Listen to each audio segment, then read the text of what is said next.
Tragedi Chernobyl terjadi pada 26 April 1986 di Ukraina, dulu bagian dari Uni Soviet.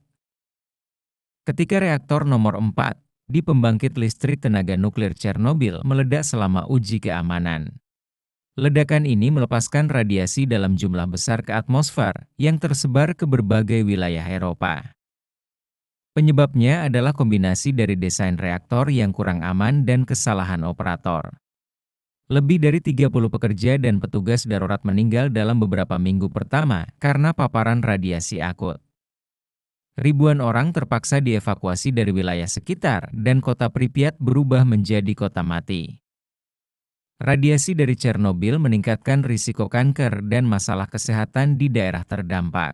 Bencana ini menjadi titik balik dalam kebijakan nuklir dunia dan masih meninggalkan dampak lingkungan yang terasa hingga hari ini. Kini, zona eksklusif Chernobyl dibuka untuk tur wisata terbatas. Tur ini memberikan kesempatan bagi pengunjung untuk melihat langsung sisa-sisa tragedi, termasuk reaktor yang ditutup, sarkofagus, dan kota Pripyat yang kosong.